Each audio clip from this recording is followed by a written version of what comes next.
Hello, everyone, and thank you for joining us today. I'm Joan Woodward, and I'm honored to lead the Travelers Institute, which is the public policy and educational arm of Travelers.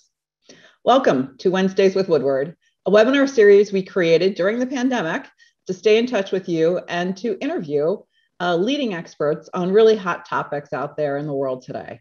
So we've got a special show for you today, and as always, we want you to be part of the conversation. So please put your questions in the Q&A feature at the bottom of your screen. And don't wait till the end of our session to submit your questions. A big thanks to our partners today, the University of Connecticut School of Business FinTech program, the Connecticut Business and Industry Association, the American Property and Casualty Insurance Association, and the U.S. Chamber of Commerce Women Taking the Lead, run by the fabulous Ashley Wilson. A few quick reminders before we get started. A replay of today's program will be emailed to everyone over the next few days and also be posted on our website. Log on to our website anytime to watch replays of our past 42 webinars since the pandemic began. We've done 42 and we welcome you to watch some of those replays. You can also connect with me directly on LinkedIn, and I love hearing from everyone. Please take a minute also to fill out our survey about today's program. We read all of your comments and we really appreciate your feedback. So as always, I'd like to share our disclaimer about today's webinar. Okay, let's get started. Today we have a truly special program with CNBC's Sue Herera. I feel like today's guest has spent much of every day in the past few decades in my house and in my office, and really part of the family. If you're an avid CNBC watcher like I am, you might feel the same way too. So Sue is a trailblazer in broadcast business news, earning the nickname the First Lady of Wall Street. She began her career when cable was in its infancy at the brand new Financial News Network, covering the futures market. So something at that time, at the age of 20, she was asked to cover the futures market, and she said yes, not knowing anything about it. She was an anchor on FNN by age 21, on camera, reporting on the markets 8 hours every day, from when the markets opened until they closed. 7 years later, she left FNN and became the first employee of CNBC, where she went on to co-anchor the Business Center, the first nightly newscast televised live from the floor of the New York Stock Exchange. She is synonymous with CNBC, where she also co-anchored the top-rated shows Power Lunch and the Nightly Business Report. She's won numerous awards, has interviewed first ladies, CEOs, cabinet secretaries, and others around the world. She anchored and produced 4 award-winning documentaries charting the economic and political emergence of Japan, China, Russia, and India. This past February, after 40 years in the business and 32 at CNBC, she stepped back from her day-to-day on-air duties and became an anchor at large there. She and her husband are parents to 3 children. And on top of all of that, she is an incredibly gracious and down-to-earth and a truly nice person. So I'm beyond thrilled to welcome Sue to our session today. So I really feel like I'm part of the CNBC family because I wake up and there's Joe and there's Kramer and there's, Andrew Oswork and you're in there, and Betsy Quick always gets the interview with, Warren Buffett. So is it really, does that feel, is it true that it feels like a family and it actually is there? Or is it all just? It really is. One of the most difficult things I think for all of us at CNBC was not to be together.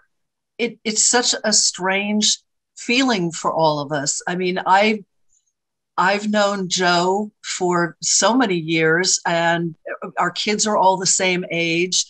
It really is like a family. I see Becky at the grocery store every once in a while. Her kids are a little younger than mine, but we all have so much in common. And we've seen a lot of marriages. We've seen a lot of births. Unfortunately, some passings as well.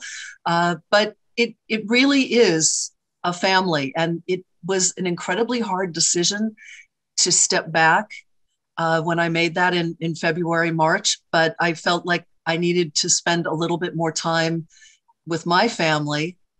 But I was in the office just a week ago, and it was fantastic to see everybody and to catch up. It's an extraordinary group of people in a business that does not necessarily engender a feeling of family. I've heard from my friends that at their television network, they don't even want to know if you have kids. Whereas I used to bring my two daughters, we adopted them from China, and then I had Daniel, and I used to bring them into the office, and they would take a nap underneath my producer's desk while I was hosting Power Lunch. So, I mean, those people have seen my children grow up, and we all are very tight.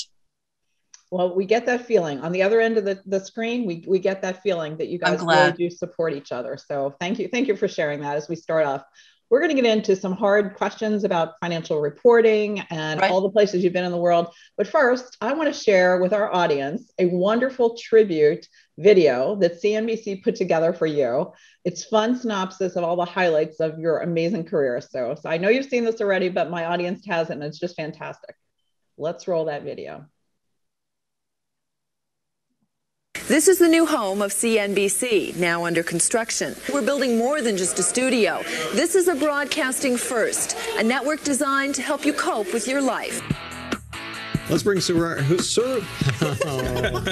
Let's bring Sue in here. Look at the buoyant bond market. Barbara Boxer will win in California. And absolutely soar, leaner and meaner. Dow 10,000. Monday, March 29th, 1999. Intel was the stock of the day on Wall Street. The insurance industry wouldn't talk to us on camera. Welcome to the Great Wall of China. Now consumers here have an even wider choice. The most influential businessman in India.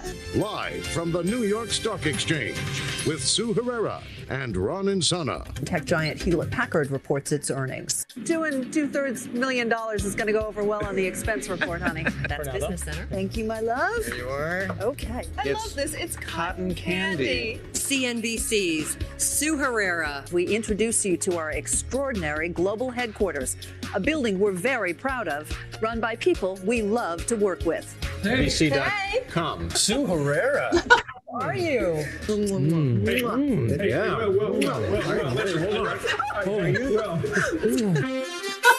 This is Nightly Business Report with Tyler Matheson and Sue Herera. Good evening, everyone, and welcome. Largest trading partner, Thames River Bearing. We celebrate Sue's 30th anniversary with CNBC. That's what the cake is for. Yes. Thank you, guys. I'm Sue Herera. Sue Herera, CNBC Business News. I still tear up. I really do. It's an incredible career. And I especially love the Will Ferrell. I know. He is an incredibly nice guy. And just for background, he and John McEnroe were very good friends. I think they still are. And John was launching an evening program on CNBC, and Will Ferrell came on to help us promote that. But that was all spontaneous. I had no idea. We were just told Will Ferrell may show up, roll with the punches, and you did. And we did. You did on the fly. And I love how several people commented over the years, and I get this all the time, because my hair is the same as it looked as high school, but the hairdos, right? It's all about the hair. It's always been all about the hair. And I think for women, especially in broadcasting, it probably always will be. I don't know that that's a good thing, but yes, I have had many renditions of differing hairstyles over the many years. Now I have to do it myself. I don't know what to do. I know. All right, let's get into the meat of our discussion here. So tell us how your career began. How did you get into, business news, specifically broadcast business news, when there wasn't, and, being really the first employee of CNBC, I mean, you took that big risk on your career, right? Right. Well, it started with Financial News Network. I had just graduated with a degree in journalism from Cal State Northridge. And incidentally, Bill Griffith was there with me as well. That's when I first met him, and Ron Insana, which is an unusual story too. But after graduation, I needed to find a job, and it was that simple. Financial News Network was starting, and being in Los Angeles, the most competitive next to New York media city in the world, I was willing to try anything. And Financial News Network was hiring, so I applied. And they said, well, you can get the job if you will cover the futures markets. And, when you're 20, you say yes to things that maybe if you had more background to them, you would not have said yes. But I said, sure, I'll cover the futures markets. And I really had no idea what they entailed. But I learned, I got the job, and the rest is kind of history. I grew to really love business news. It was very intimidating at first, incredibly intimidating, because I had to talk to all these traders on the floor in Chicago, and they didn't quite know what to make of me. And eventually they were very helpful. I can't say that many of them were at the beginning, but I just knew that I had to learn these different markets, and I had to learn them quickly. And that's what I did. And then I started to really enjoy it. So that's kind of how it all began. And how was it, though? You said some men along the way really helped you and propped you up and gave you confidence to take it on, and others weren't so helpful. How is it kind of now? And it's still a male-dominated, look, financial services is still male-dominated. Yes, it the is. Insurance industry certainly is, the banking industry, we all know this. How do you navigate that and not just, survive, but thrive in that? And you surely have thrived. I think it comes down to your performance. And I think for women in television, it may be a little easier because you have high visibility.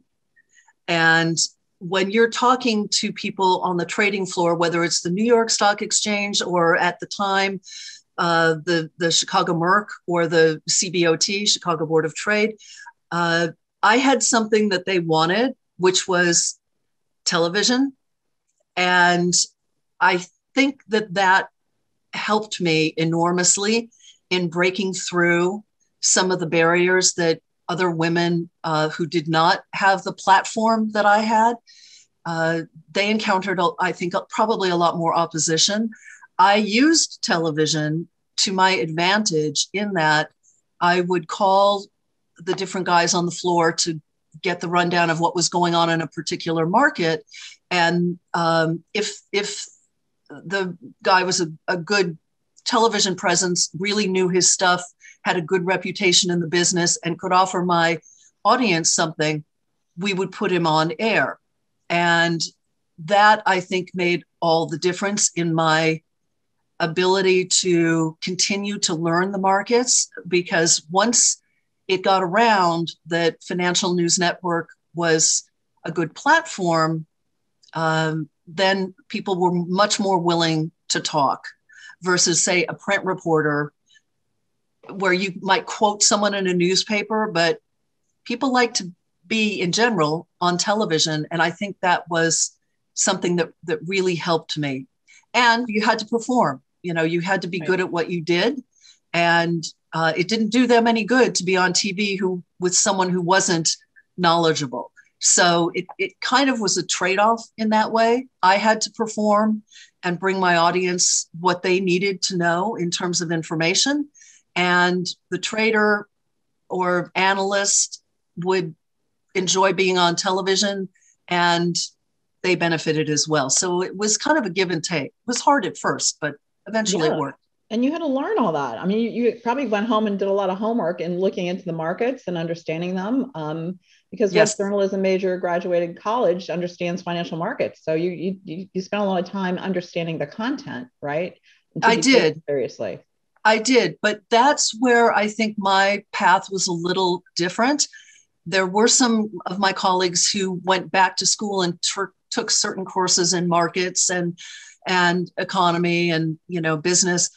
I chose to really cultivate my sources from the floor, and because I was covering markets as they moved, and I found a different perspective. I learned the way the markets moved based on rumor. I learned the way the markets moved based on economic reports.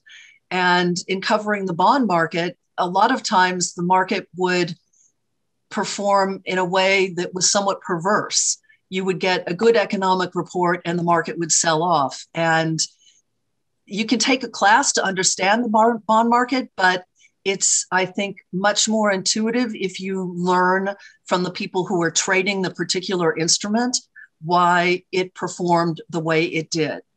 And I think that made a difference for me. I learned from guys who had money on the line and their clients' money on the line.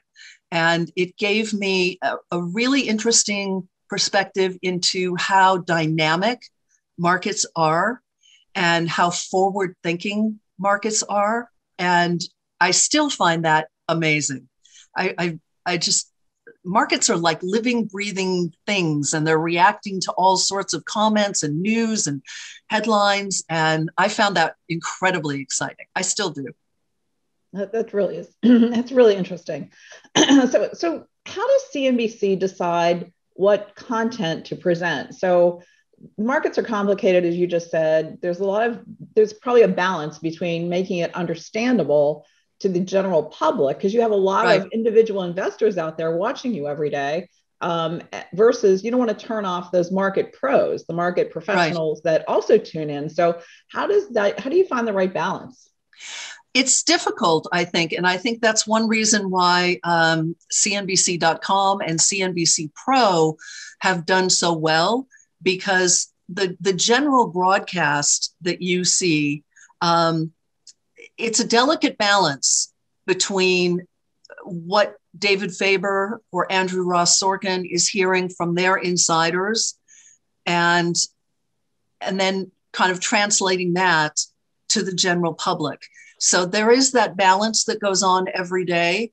And especially if it's a very complicated story, think about the GameStop story, the meme stocks. Right. Try explaining that. I had to do that for WNBC, and they said, you've got 15 seconds. And I went, okay, it's difficult, but if you really understand the story, it makes it a little bit easier. And what I think David Faber does extremely well is take a complicated story, give you the highbrow stuff that is very valuable to traders or sophisticated investors or hedge fund managers. And then in the next sentence, he can say, generally speaking, the implications of this deal are X. So we try and include both sides of the story, which is why sometimes our interviews run longer than on other networks, because we do try and let a story breathe, especially if it's a complicated story. Yeah. So, and there are a lot of people who weigh in on that. You've got an executive producer, a producer, bookers, associate producers, and sometimes the story meetings get a little heated, but that's good. That's the give and take of a news organization. It's really fascinating to kind of get behind the scenes and try to figure out what you present. And I love what you said, you spend a little bit longer on a topic that's really complicated because you want to break it down in a way that the average person can consume it. Right. That's great. You have to fight for that sometimes. That's the other aspect. I remember during the 2008 financial crisis, which was extremely complicated. We had, for example, one of the things that CNBC does that I think up until the pandemic, that is extremely valuable, is we do what's called a deep off the record briefing. And whatever the topic is, we bring in the top person in that particular area. We all go up to the boardroom. There's about 50 people that sit around. It's all off the record, but it's background for us. Wow. And at the beginning of the 2008 financial crisis, when things were extremely complicated and we were getting the idea or the feeling that there were some Wall Street firms that were really struggling, we invited Ben Bernanke, the Fed chief, in. And to our surprise and delight, he accepted. And so here we all are sitting around the table, and he said, the reason I'm here is because you need to get this story right. Because if you don't get this story right, it will be an incredible disservice to the country. And Wow. I was sitting 2 people over from him, and I remember sitting there thinking, oh my gosh, things are not good.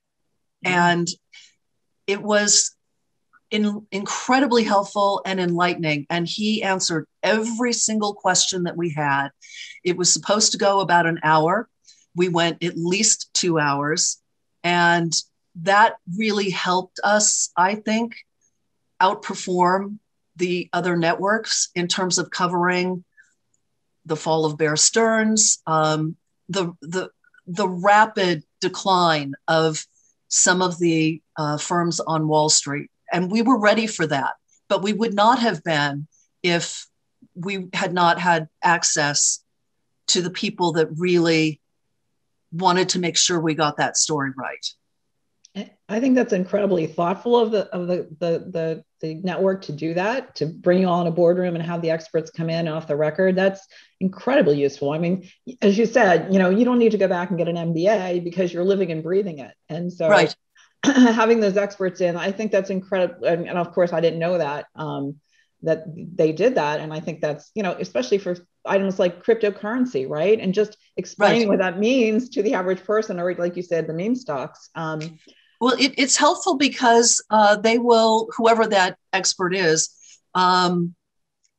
they will be very blunt and tell you exactly what they think of your coverage. And most of the time, it's complimentary, but not all of the time. There was one CEO who came in and said, listen, you guys do a great job, but I think you missed the mark on this, and this is why. And that is equally as helpful as someone sitting there and saying, you guys just really hit it out of the park. You're not going to hit it out of the park every time.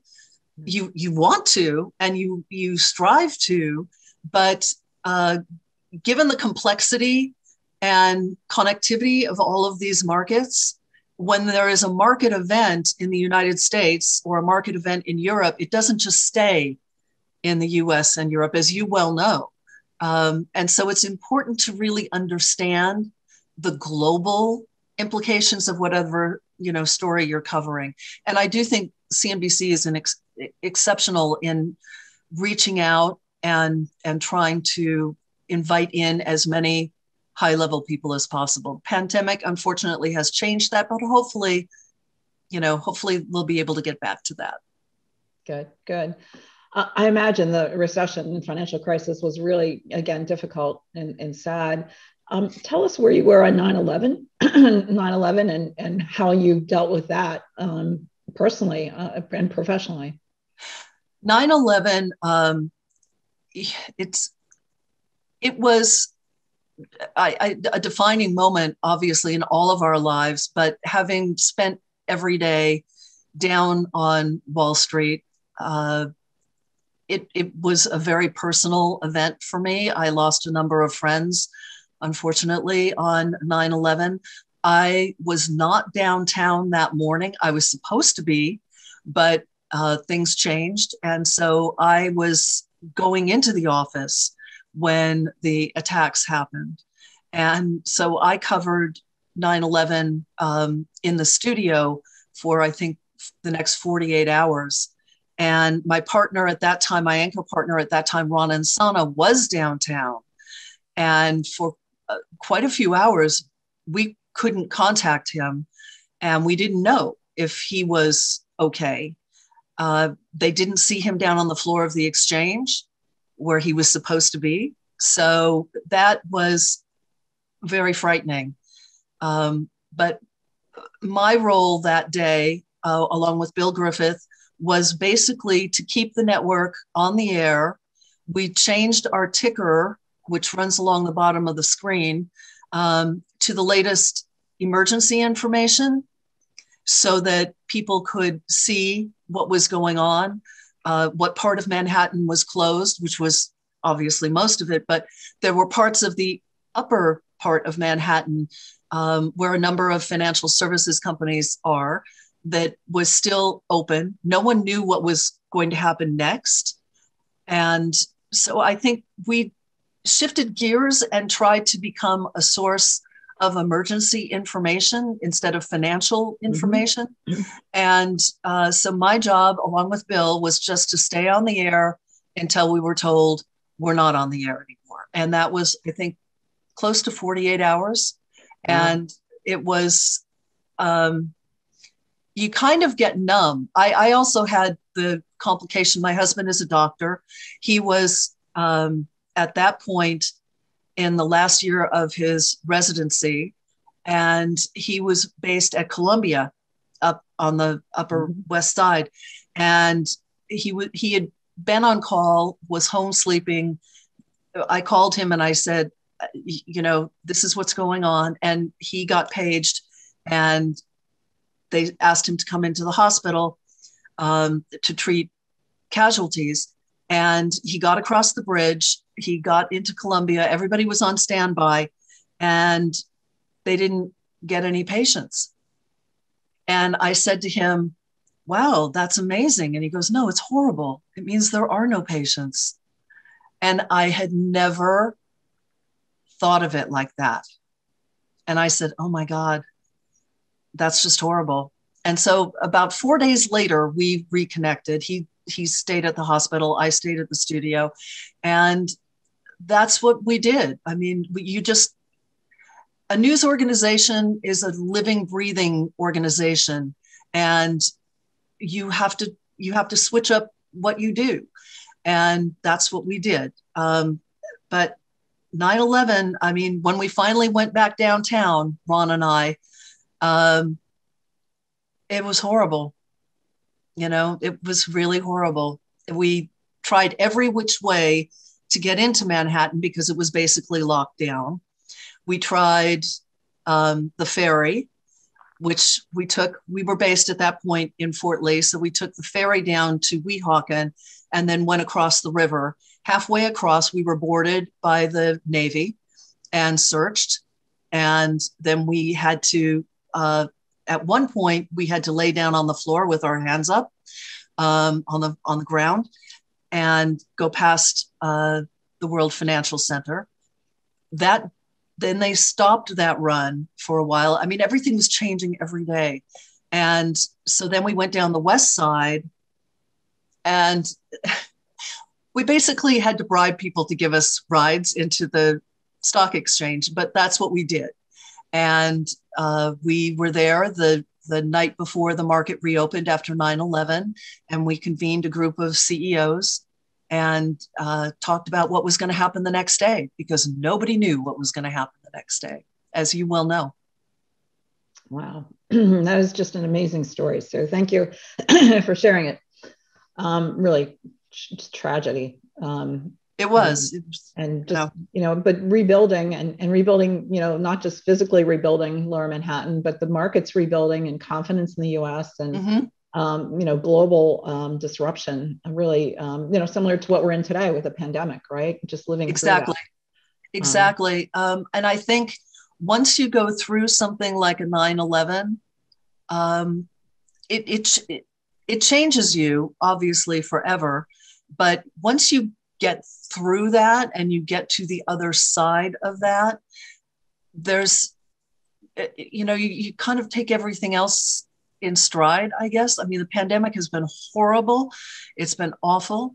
But I often think of my 95-year-old mom-in-law, who I adore.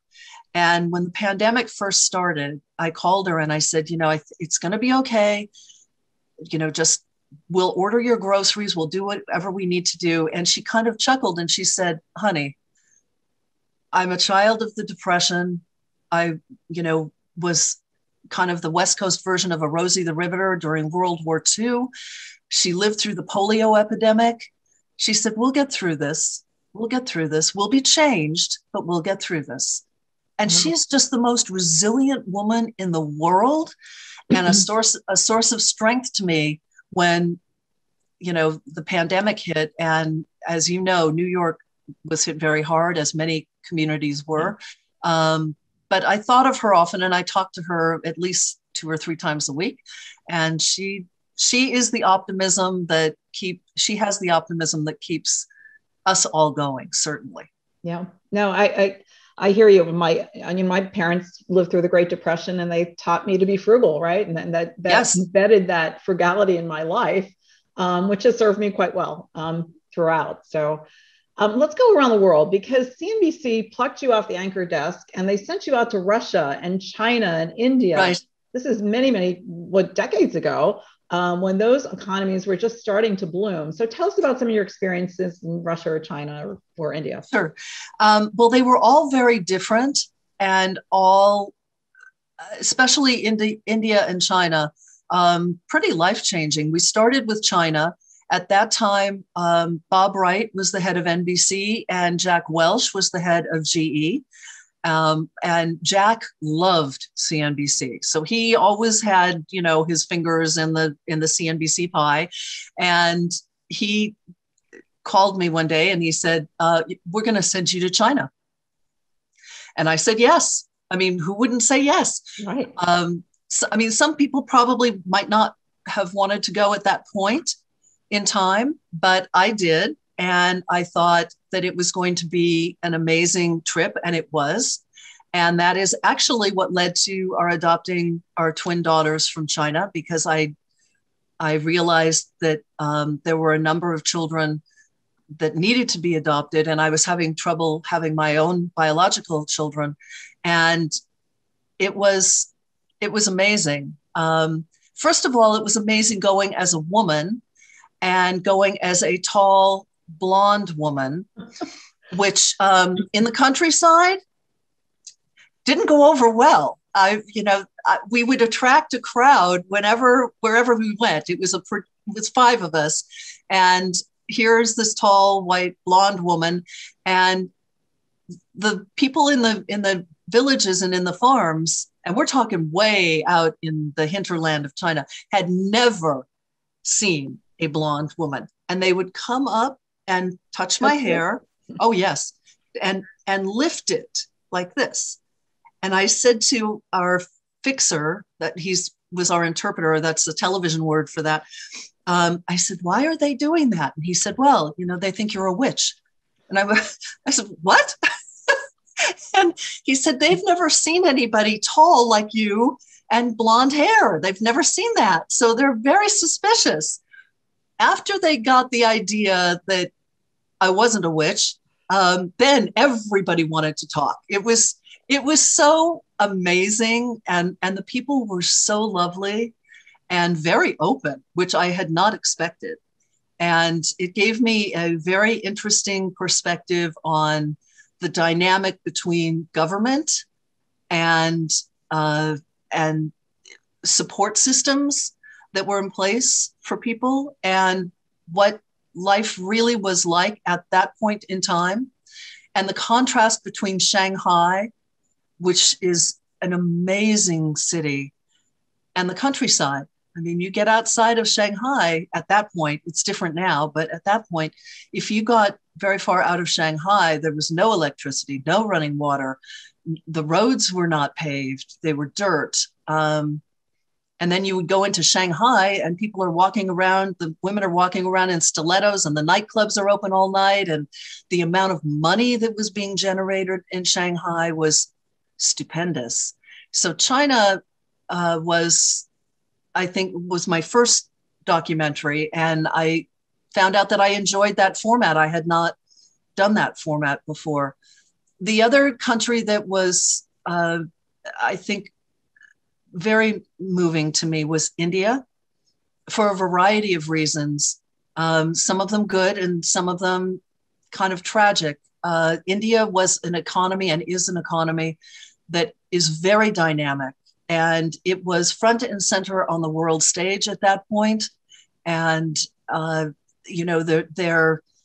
biotechnology area was one area that we focused on. And a number of big corporations were investing heavily in India. So it was very much a success story on the economic front, but the social challenges and the poverty were extremely difficult for me to take. Poverty in India, where it exists, it's staggering. I had never experienced anything like that before. And I remember coming home after finishing the documentary. I came home and I looked around my house, and it's not a big house, it's modest by US standards. And I thought to myself, do we really need all of this? Because I had seen so many people who had nothing. And the poverty, I think, was one of the things that I felt might hold India back. And it did eventually hold India back a little bit. So I think those were the two countries that had the biggest impact on me and my life. Excuse me. Yeah, I also visited India and China in the rural areas as well. And it really is, it's stunning, the poverty and just people not even having, toilets and bathrooms in their houses, Yep. Especially in India. It's a real, public health crisis there. And the COVID pictures of the India situation were just I know. heartbreaking. Okay, let's go back to the U.S. A few more questions on the markets here and the media. So the media's faced a great deal of skepticism over the last couple of years. Yes. And in many cases, it's become quite ugly to watch and hard to watch as someone who just wants the news. There's just Right. the facts in the news. How do you navigate these times? And what do you think the responsibility of the media in general is to deliver, quality news to people versus opinion? I think it is extremely difficult in this environment to do that. I guess predominantly because of cable. And you have this fracturing, if you will, of the audience. And you have, the conservative arm for one cable network, the liberal arm for the other cable network. I really enjoyed being able to just do business news through all of this, because it's mostly dealing with economic facts and economic figures, and you do get into politics a little bit, but certainly that is not our daily, plate of news. So as a result of that, I felt kind of blessed that way. I didn't have to get into the fray. I do not believe in putting my opinion in my newscasts. I have two editors, and I asked for two editors for that reason, because when I started doing more international and general news in my news updates, it happened at a time when the campaign was going on. And I wanted to make sure that we were very careful about what we put on the air. And we put it out there to our audience and said, if we run a soundbite from the Republican candidate, the next hour we will run a soundbite from the Democratic candidate. And at that point, there was still some independents running. And so we tried to incorporate that if we went into politics at all. But there were so many issues facing the US economy at that point that a lot of it did spill over into our particular area. But that's why we had more than one set of eyes look at something. I firmly believe that one of the most important people in a newsroom is the editor. And we have several levels of editing at CNBC to make sure that what we do is as accurate and as unbiased as possible. And that comes down to little things like editing a soundbite. You've got to be really careful where you begin that soundbite and where you end that soundbite. Because put it into context, right? Yes, exactly. Your context can be thrown completely off if an editor just says, you know what, it's I need 2 more seconds and they're not going to give me 2 more seconds. Well, yeah, they are. I'll talk faster and you'll get the 2 seconds. So just complete the soundbite. That kind of push and pull was necessary, but exhausting. And I find the fragmentation of news worrisome. I know people who will only watch one network and one network only. And some of my other friends will only watch this other network. Right.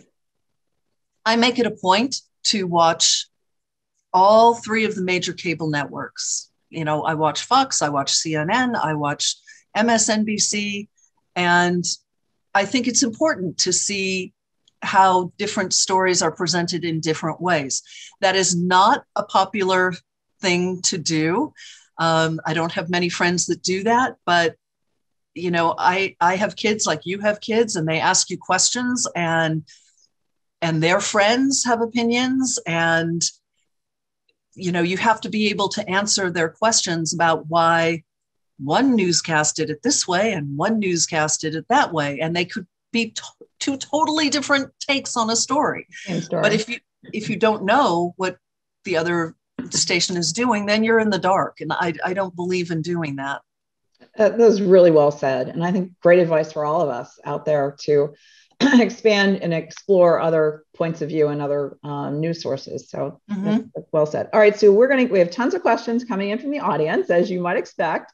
So we're going to do kind of a power round here. Okay. So first one, you interview some of the world's most powerful business leader. Is there anyone out there that you have not interviewed that you would like to in the future? Oh, that's interesting. You know, I would love to interview some of the really young, and I don't have a name for this, but some of the really young entrepreneurs that are not getting a lot of attention, but are out there creating content and creating ideas and creating, you know, different things for manufacturing. I would love to do that and be able to dig up some of those people. You know, I have never been able to interview Elon Musk. I would kind of like to get inside his head a little bit, but he doesn't do a lot of media. But I think he would be an interesting and somewhat challenging person to interview, I think. But I think one of the things that we need to do as journalists is not just always interview the headliners, but interview the people who may be the game changers.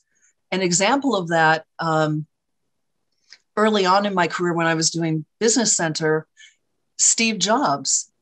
I got a chance to interview Steve Jobs, and he is probably one of the most memorable interviews I ever did. And it was over the phone because he wouldn't do TV. Oh, wow. And basically, he would call into the show, excuse me, and talk to us on the phone, talk to me on the phone. And then one day he said, you know, we're going to open an Apple store in Manhattan. I'd love to meet you in person. Why don't you come down to the store? I said, okay, sure. I met him, his wife, his kids, and we established a trusting relationship. And I said, what's something that I really need to know about you? And he said, I am going to change your world. And he did. And he did. Wow. But he wasn't really a headliner at the time. So that's an example of going a little deeper. That's amazing, Sue. All right. Question coming in from Leslie Carlson. She asked, having such intimacy with companies and leaders and CEOs, what have you learned that could help women gain more confidence in themselves and take more risk in themselves? I think the key is risk. I think a friend of mine, David Zasloff, who's the CEO of Discovery, he and I started at CNBC the same time. We've been friends for many, many, many years. And he told me early on, I think it was the first year we worked together, he said, you know what? The reason this is going to work is you said yes. And I said, what are you talking about? And he said, well, you know, it was a risk to leave FNN and come to CNBC, but you said yes. And I said, yeah, I wouldn't miss the opportunity. And there was the difference, the definition of risk versus the definition of opportunity. And I didn't really view it as a risk. I viewed moving to CNBC as an opportunity. When I look back at it now, was it risky to sell my house in California? We were living one block away from the ocean in Manhattan Beach. Oh, nice. I know, right? Not only do I not have that property anymore, but my poor husband is living in New Jersey, which is a lovely state, but it's not Manhattan Beach. I looked at it as an opportunity, but when you look back at it, yeah, it was a risk. And I think sometimes the biggest thing to be able to do in order to advance, it doesn't always work, but is just say yes.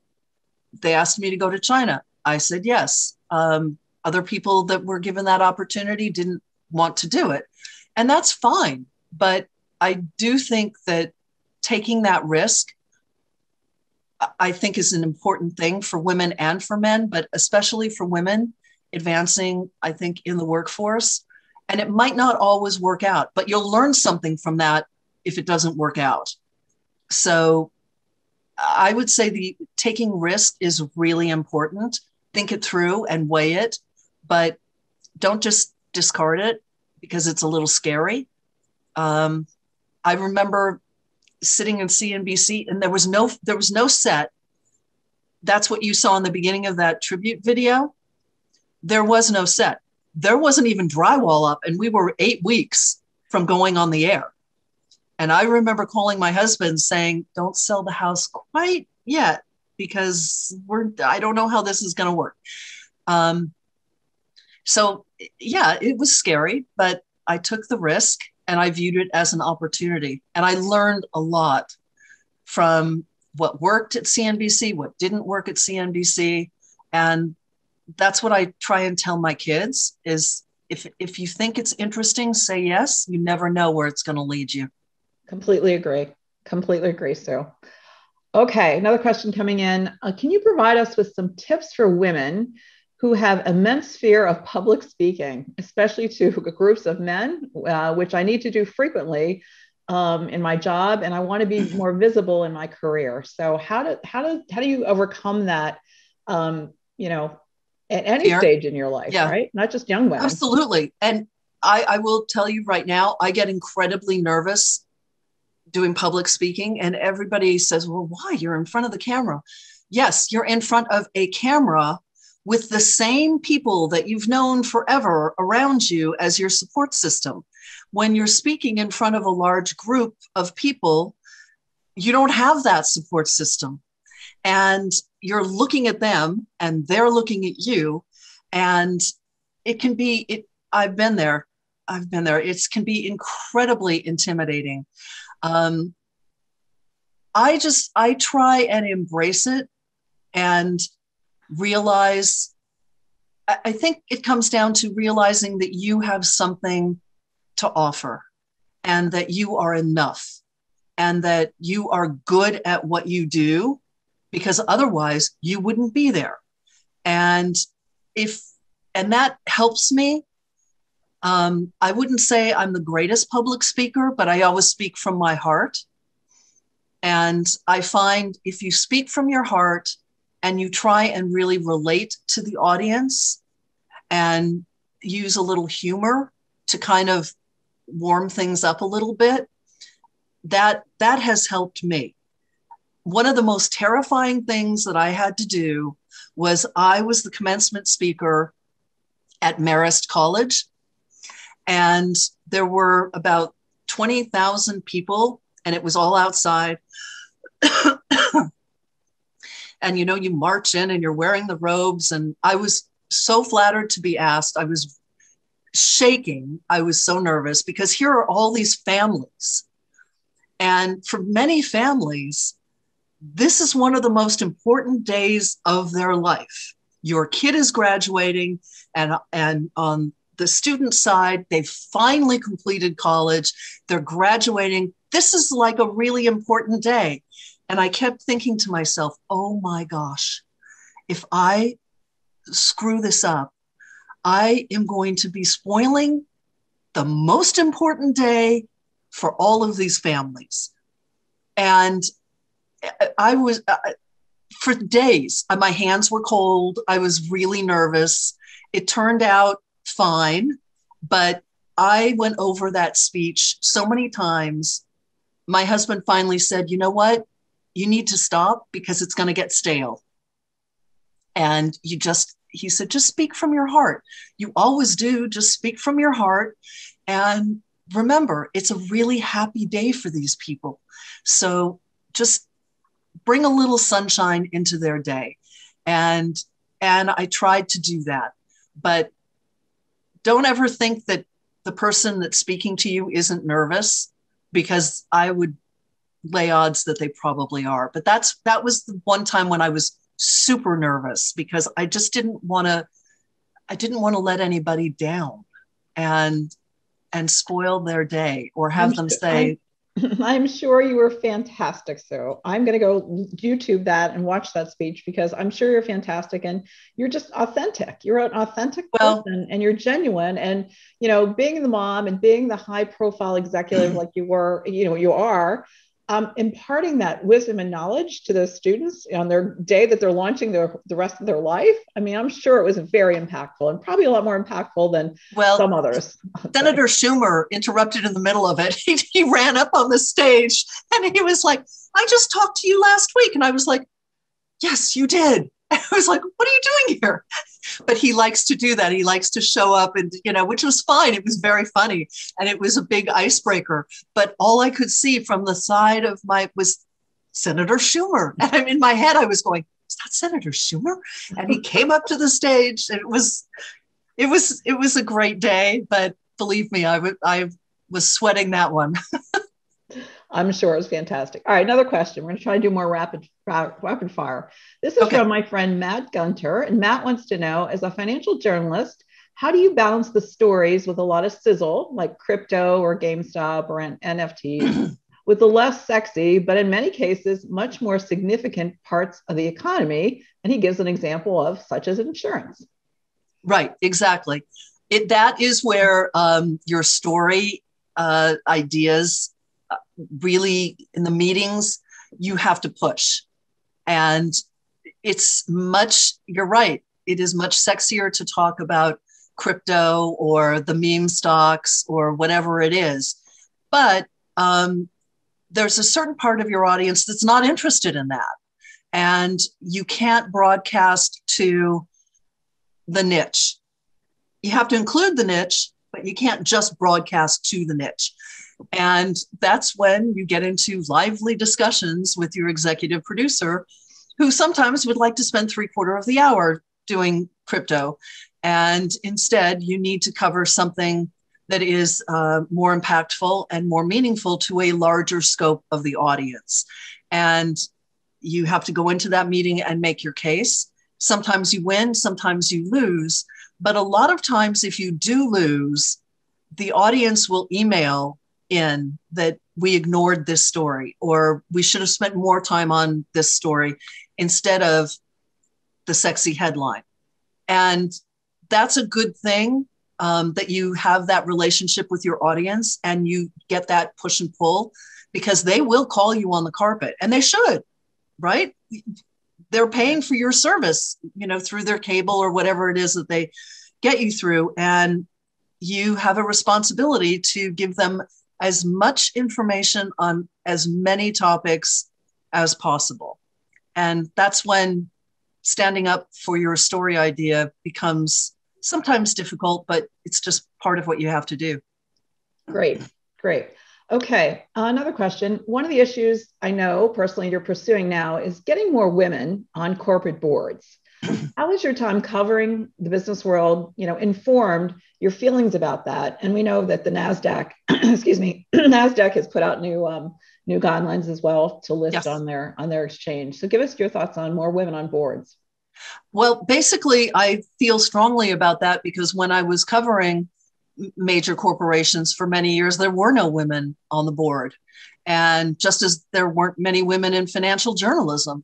And a dear friend of mine, Susie Guerra, who was nightly business report anchor for many years before she left CNBC and now is at Forbes. We talked about this many times, about how corporations, especially publicly held corporations, they want shareholders to invest in their company, but their board does not reflect their shareholders. It does not reflect the diversity of their shareholders in terms of many times, not always, but many times, in terms of either diversity through gender or diversity through culture or diversity through socioeconomic measurements. So the more companies that I covered that did not have female representation, the more it made me think about the fact that they probably should, given the amount of capital that women control, that women invest.